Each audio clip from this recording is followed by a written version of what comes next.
Alright, donc on poursuit donc maintenant la série, toujours la main à la pâte, donc dans l'étude donc, du livre de 1 roi. Nous sommes maintenant rendus au chapitre 22 et je commence la lecture à partir du verset numéro 1. On resta 3 ans sans qu'il y eût guerre entre la Syrie et Israël. La 3e année, Josaphat, roi de Juda, descendit auprès du roi d'Israël. Le roi d'Israël dit à ses serviteurs, savez-vous que Ramoth en Galade est à nous, et nous ne nous y inquiétons pas de la reprendre des mains du roi de Syrie? Et il dit à Josaphat, veux-tu venir avec moi attaquer Ramoth en Galade? Josaphat répondit au roi d'Israël, nous irons, moi comme toi, mon peuple comme ton peuple, mes chevaux comme tes chevaux.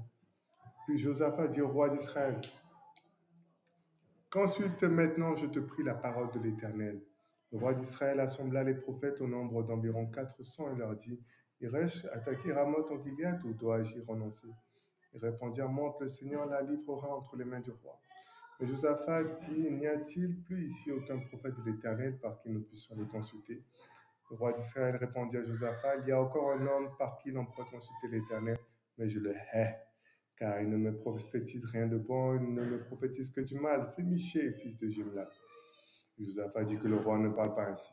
Alors le roi d'Israël appela un eunuque et dit, fais venir de suite Michée, fils de Jimla. Le roi d'Israël et Josaphat, roi de Juda, étaient assis chacun sur son trône, revêtus de leurs habits royaux dans la place à l'entrée de la porte de Samarie. Et les prophètes prophétisaient devant eux. Sédécias, fils de Kénéna, s'était fait des cornes de fer et dit, ainsi parle l'Éternel, avec ces cornes, tu frapperas les Syriens jusqu'à les détruire. Et tous les prophètes prophétisaient de même en disant, monte à Ramoth en Galade, tu auras du succès et l'Éternel la livrera entre les mains du roi.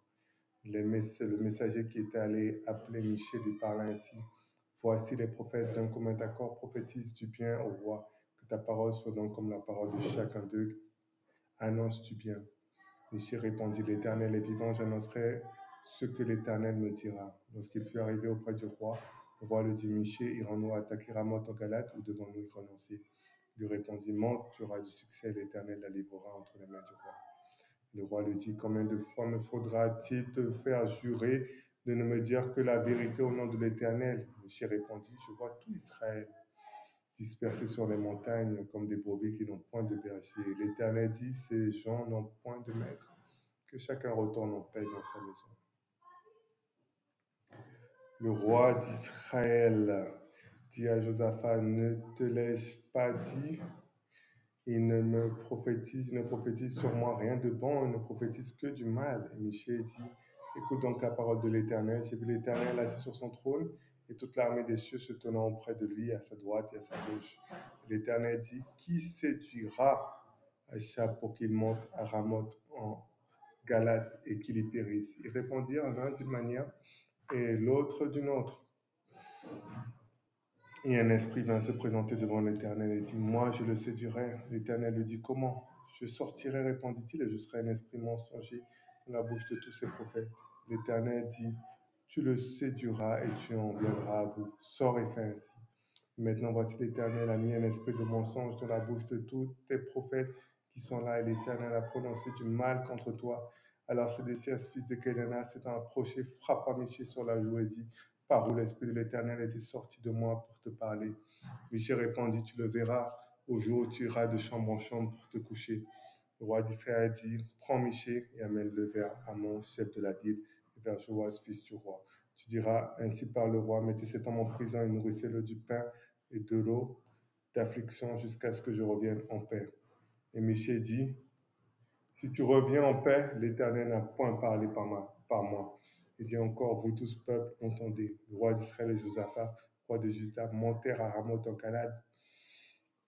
Le roi d'Israël dit à Josaphat, je veux me déguiser pour aller au combat, mais toi, revêt-toi de tes habits. Et le roi d'Israël se déguisa et alla au combat.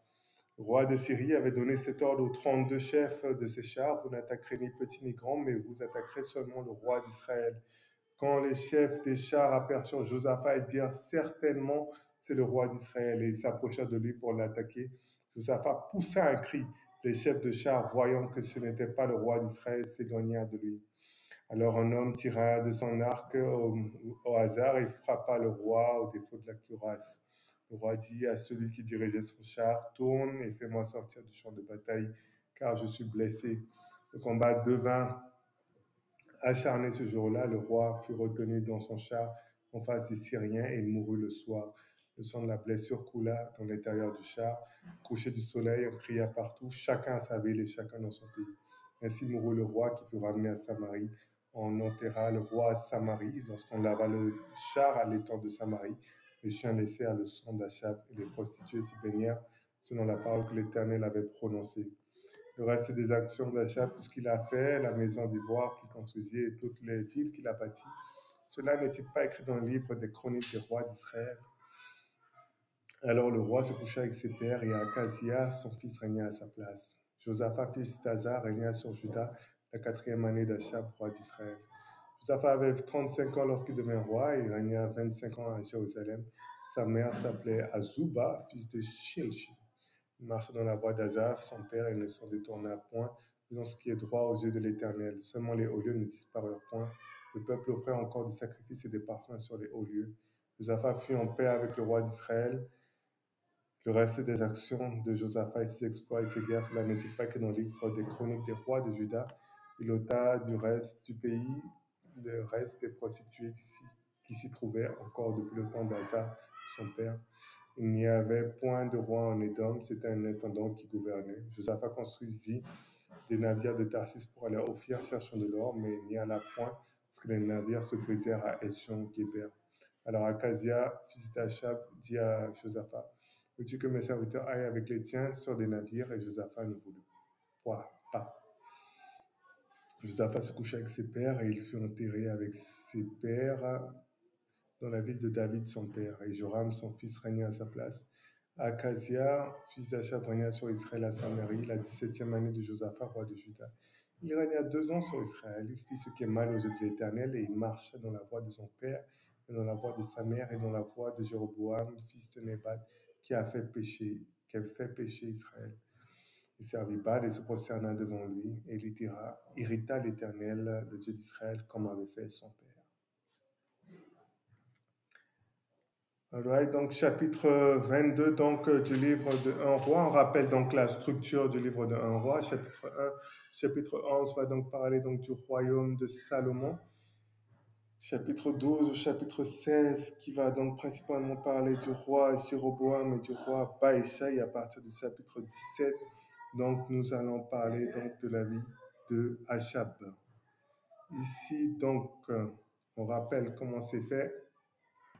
Alright, donc on rappelle donc voilà, et donc dans cette histoire ici, donc chapitre 22 ici, donc comme on le disait, donc il y aura un moment de pause dans la guerre entre Syrie et Israël, et donc dans cette partie-là ici, il y aura à nouveau une nouvelle guerre. Et cette fois-ci, le roi donc de Syrie, le roi d'Israël voudra prendre avec lui le roi de Juda, et donc et qui va s'appeler Josaphat. Et donc, avant que Josaphat entre dans cette guerre-là, il voudra savoir qu'est-ce que l'Éternel pense de tout cela. Et il va donc demander de consulter les prophètes. Il y aura donc 400 prophètes qui vont dire, allez-y, c'est bon. Mais il va encore redemander et il y aura un qui va venir, Michée, qui va dire, en fait, vous allez perdre. Et ça, c'est quelque chose que l'Éternel avait déjà prévu parce qu'il voulait détruire le roi d'Israël, Achab. Finalement, ils iront en guerre et donc le roi d'Israël, Achab, va se déguiser comme s'il n'est pas un roi.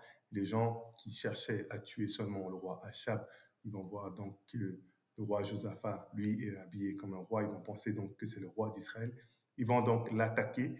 Et lorsqu'ils vont l'attaquer, il va crier et ils vont savoir finalement que ce n'est pas Achab, celui qui cherchait. Et finalement, quelqu'un va tirer au hasard une flèche et cette flèche va atteindre Achab. Achab va être évacué donc de la guerre, mais entre-temps, il mourra. Et lorsqu'on va le ramener à Samarie, le sang, on va laver après le char dans lequel il est. Le sang va couler et les chiens vont donc lécher le sang. Plus tard, donc, on nous parlera un peu de la vie de Josaphat, toutes les bonnes choses qu'il avait pu faire, en particulier de retirer les sodomites, les homosexuels donc, du pays et plein d'autres choses qu'il avait pu faire. Hein. Et donc Achab, de son côté, va être remplacé par son fils Akazia. Voilà, si j'ai bien prononcé. Et donc lui, en tout cas, c'est quelqu'un qui va faire des mauvaises choses, il va servir Baal, il va faire toutes ces mauvaises choses-là.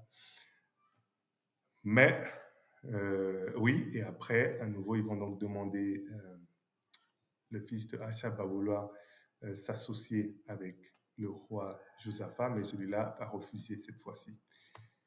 Voilà, donc c'est un peu ça pour l'histoire. Un petit nugget, en tout cas intéressant, c'est de savoir qu'il ne faut jamais, jamais s'associer, en tout cas avec des gens qui veulent pas servir le Seigneur sérieusement et qui vivent dans le péché et qui servent d'autres faux dieux. Parce que ceci peut conduire à notre perte. Et ce qui est arrivé ici, le roi Josaphat a risqué sa vie en allant là-bas, en voulant aider les gens qui font du mal.